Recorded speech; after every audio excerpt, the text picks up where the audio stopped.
Саламатсыздар ма оқушылар? 11 сынып алгебра оқулықтағы өзіңді тексер тест тапсырмаларының жалғасы. 9 есеп функцияның өсу және кему аралықтарын тап дейді. Өсу кему аралықтарын табу үшін бірінші функцияның туындысын табамыз. X кубтың туындысы 3x квадратқа тең минус 3 көбейтілген натурал логарифм x-тің туындысы 1 бөлінген x. Ықшамдап жіберсек, так, мына жерде мынау 3-ті алымына жазып жіберем, ортақ бөлім x болады. Мында x-тен келсе 3x куб минус 3 болады екен. Енді сонымен бірге бізде натурал логарифм x-тің мына жерде анықталуысы ол 0-ден артық болу керек. Осыны есеп шығарғанда ескеріп, және мына жерде 3x куб минус 3 бөлімінде x артық 0-ден деп теңсіздік шығарсам, 3 жақсының сыртына шығарып жіберем, x куб минус 1 бөлімінде x артық 0-ден. Алымының 0-і 1-ге тең, бөлімінің 0-і 0-ге тең. Осылар арқылы аралықтарға бөлем 0 мен 1 деп. Енді мына жерде екі аралықты қарастырамын, себебі бізде 0-ден артық болу керек. Мына жағын алмаймын. Енді мына жердегі аралықтың туындының таңбасын анықтаймыз. Ол үшін аралықтан 2-ні аламын да, мына жерге қойсам оң сан болады, мына жерге қойсам да оң сан болады. Так, мына жер теріс сан болады.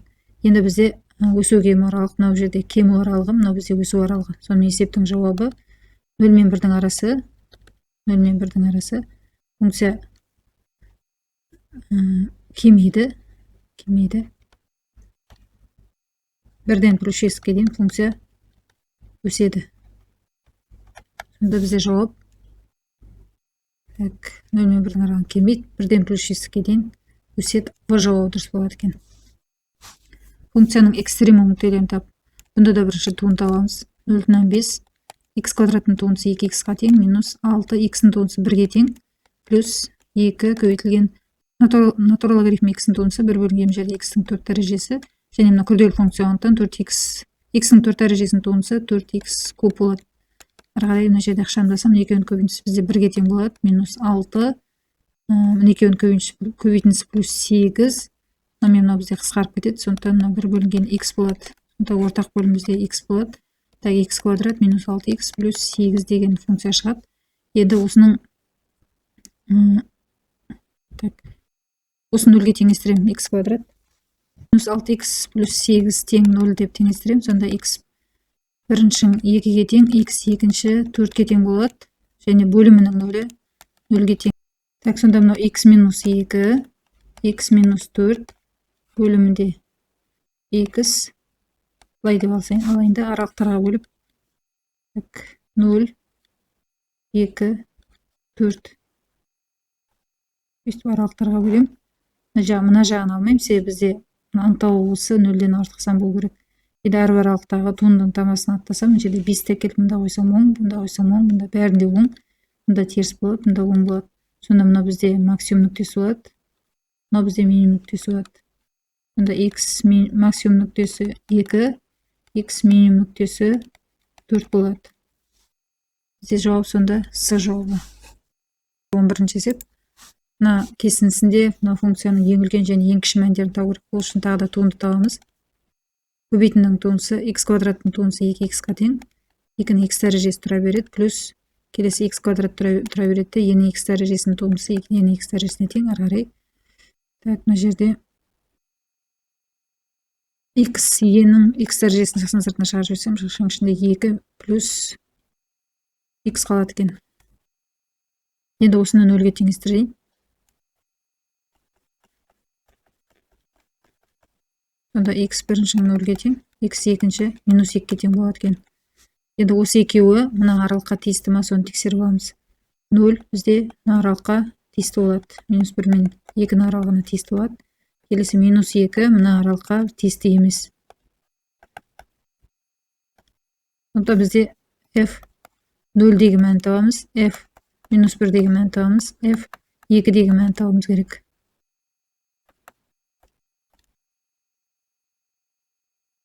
Бұларда келіп берілген функциядағы орнына қоямын. Яғни 0-дің квадраты көбейтілген енің 0 дәрежесі, сонда мына түгелмен 0-ге тең болады. Келесі минус 1-ді қоямын, минус 1-дің квадраты көбейтілген енің минус 1 дәрежесі тең болады. 1 бөлінген еге тең болады. Келесі 2-ның 2 дәрежесі, енің 2 дәрежесі 4 енің квадраты болады. Енді бұл жерде ең үлкен мәні бізде мынау, ең үлкен мәні Ал ең кіші мәні 0. Сонда жауап бізде қайсы болады? Д жауабы дұрыс болады екен. Мына интеграл табу керек. Ол а-ның x дәрежесінің интегралы тең өлшек а-ның x дәрежесі натурал логарифм а-ға тең болады екен. Енді осы формуланы мына жерде қолданамыз. Сонда 3-тің x дәрежесінің интегралы 3-тің x дәрежесі натурал логарифм 3-ке тең болады екен. Минус 3 көбейтілген 1 бөлінген x-тің логарифмі натурал логарифм x-ға тең болады. 1-ден 2-ке дейін. Енді бірінші мына жерде 2-ні қойып 1-ді қоямын. Былай істейін. 1 бөлінген натурал логарифм 3 жақсының сыртына шығарып жіберіп, жақшаның ішінде 3-тің 2 дәрежесі минус 3-тің 1 дәрежесі деп аламын.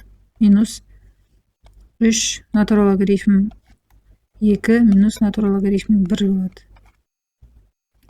Ары қарай есептесем, мына жерде 9, 9-дан 3 алсам 6, сонда мынау 6 бөлінген натурал логарифм 3-ке тең болады. Минус 3. Енді мына жерде натурал логарифм минус болған кезде мына 2-ні 1-ге бөлем, сонда натурал логарифм 2-ге тең болады. Сонда жауап бізде С жауабы дұрыс болады екен. Келесі 13-ші есеп.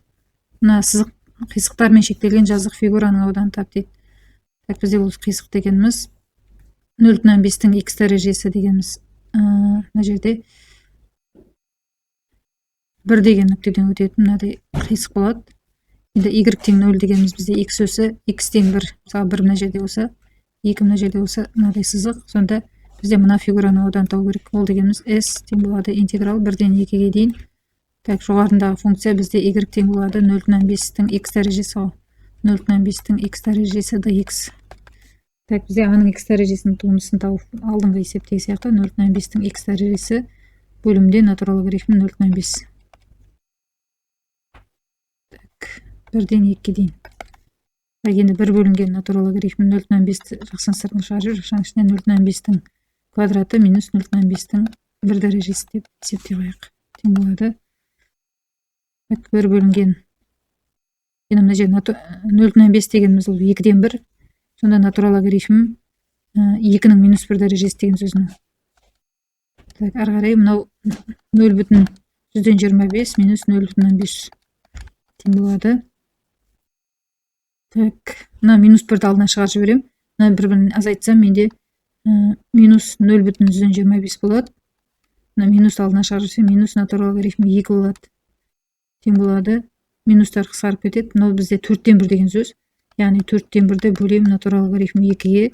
Сонда 4-тен 1-ді көбейтем. Мынаның кері санына 1 бөлінген натурал логарифм 2. Сонда бізде 1 бөлінген 4 натурал логарифм 2 деген сан шығады. Жауабы бізде сонда С жауабы шығады екен.